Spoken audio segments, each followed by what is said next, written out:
Hey guys, quick disclaimer, the evidence used in this video is highly subjective, using opinions and theories to help correlate the main focus of this video.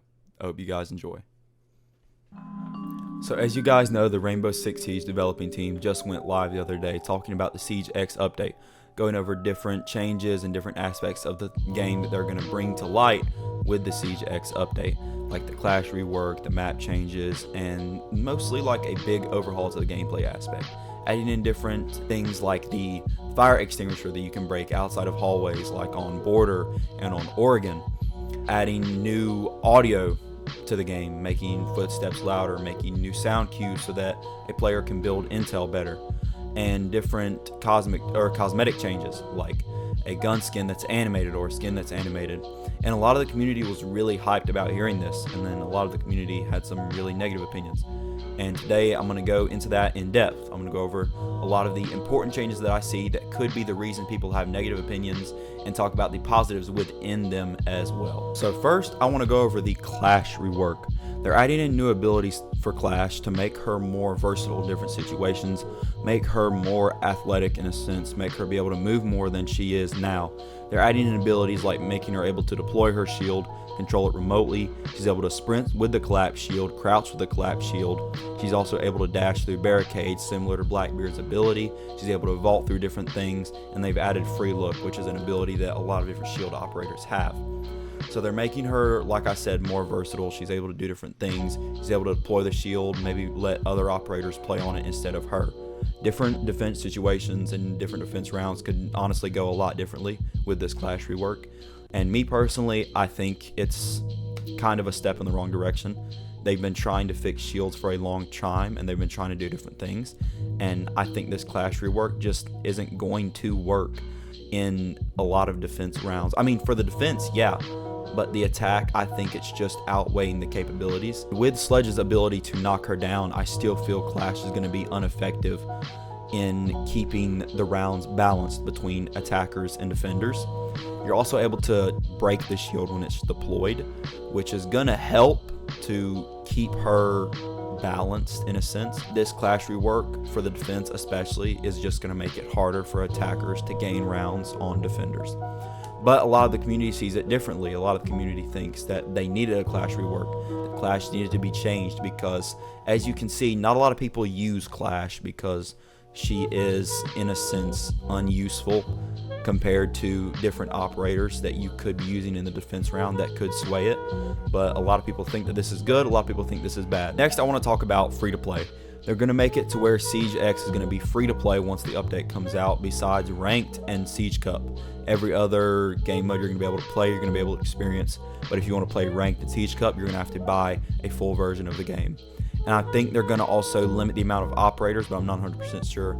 And I think that overall, this is a good change. They're adding the capability of a bigger community, a bigger platform to play Rainbow Six Siege. I really think this is a move in the good direction. But the only thing that I see that's bad really is kicking away veterans. I think that with this new audience being so influenced by Call of Duty and Fortnite, that they might pressure Rainbow Six Siege to make changes that they shouldn't. And I just think that the veterans are the most important part of the game. They remember when it was good, and they help influence Siege to go in the right direction. Now, I could be wrong, but I just think that we need to stay on our toes and keep Siege in the right direction with this free-to-play. Like I said, it's mostly good, but this is just like theories and just things that could happen. As you know, there's a lot of cheating in Rainbow Six Siege as it is today, ranked, standard, whatever you want to call it. A lot of people are zimming, strike packing, Cronuses, whatever you want to call it, using M&K and controller lobbies, controller ranked. It's difficult, and Rainbow Six Siege has made promises in the past to change it, that they're going to do things to change it and help influence the game, but it hasn't worked out. You can still see it today. You can still report people, and they might not get reported, or they might not get banned, what have you. And I think that this free-to-play is going to make it a lot easier for hackers to get in the game somehow. I just think making it to provide a bigger audience and not making it a priority to watch the people that, like, for instance, buy the game. Like, let me put it this way. you're going to see a spike because it's free to play. A ton more people are going to get on the game, right? So I think it's going to be harder for Siege to detect people that are cheating in different areas of the game, like zimming or using M&K controller ranked and things like that. But like I said, it's just a possibility. All of this is just hypothesis and theories and different things to wrap your head around what Siege X could really do to the foundation of this game. Now, the last thing that I want to go over before we talk to some other people and get their opinions, people that I've played with personally, and get their opinions on the Siege X update, I want to go over the communication wheel. Now, the communication wheel is a thing that they're adding for defenders and attackers, getting different callouts like breach or thank you or help or this room is clear or this room is not clear, there's an enemy there. And they're making it to where comms will be easily accessible or more accessible in that sense. And I think that this is good for temporarily. I think this is a good change, but I think that in the future this could really prohibit the foundation of Siege to grow, because they're making it almost, they're trying to, with this change, it's almost like 50-50. Like they're hoping people will help advance the intel part of the game more, but they're also letting people know that you don't have to get on your mic, you can use the communication wheel. And I think that the biggest part of Rainbow Six Siege is the intel part, and Siege is one of the only games that I see still influence you to use your mic. Like if you look back at old games like Call of Duty Black Ops 2, that's one of my personal favorites, a lot of people used to use their mic. With newer modern generations, they're adding like the mic or the mute and unmute button on controllers. For instance, this one, the new PS5 came out with a mute and unmute button, so you're able to mute your mic and unmute it really easily compared to like PS3 and PS4. And I think that those changes are what's keeping people in like party chat or keeping people out of game chat. And I think that even though it's good for right now, changes like this could somehow keep people from wanting to do a core part of the game. So now that we've gone over what's inside of the Siege X update and what we're going to see, I'm going to go ahead and hand it over to Past Dark Knight and the interviews that he held with a lot of his different Siege teammates, and you get to see a little bit more opinions from the Siege community.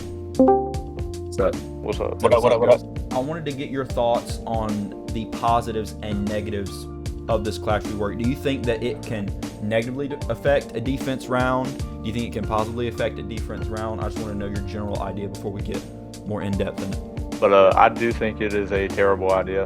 I don't know how long you've been playing, but a couple years ago, she was completely banned out of the game, quick match, then called casual, because she was so broken. It took them so long to somewhat balance this operator. I don't think they should be messing with her anymore. Attacking will definitely be harder. It's like another layer of defense they have to get through. So I think she's gonna get banned every game, basically. I think it's a terrible idea. When high competitors are running this shield, it's gonna be a nightmare. Can you notice any positives about this Clash rework? No. With this new wave of free-to-play people, that there's also little cracks and advantages that'll show up for more cheaters to appear? I mean, absolutely. But if a lot of cheaters show up and they do start cheating, and it pushes people away, that would push Ubisoft to actually try and fix it. It's gonna be easier to make cheats. That's like the only thing I'm concerned about. I do believe more cheaters are going to be in the game. I think that people of less experience in Rainbow Six Siege will think that the communication wheel is as valued as a microphone. Do you think that people are going to start going to party chat more, caring less about getting in games or getting in stacks because they think that the communication wheel will be a great substitute? Absolutely, and that would definitely hurt my ranked games, because I would rather use a microphone and actually be able to talk to my teammates and actually communicate. Yeah, I think they will, because you can give like higher, like more precise callouts, I guess. Elaborate. Yeah, and like I think they'll probably mess up like which one is like better, I guess. Right now, it would be great. I think, but over time, I'm sure. I mean, at least 1 or 2% of the game players currently would just probably stick to wheel. All right, guys. Well, that's it. Let me know in the comments what you think about Siege X. I hope you guys enjoyed. Make sure to like and subscribe to stay up to date with all my content. Hope you guys had a good day today. I hope you have a great day tomorrow and a bunch of great days after that. I'll talk to you later.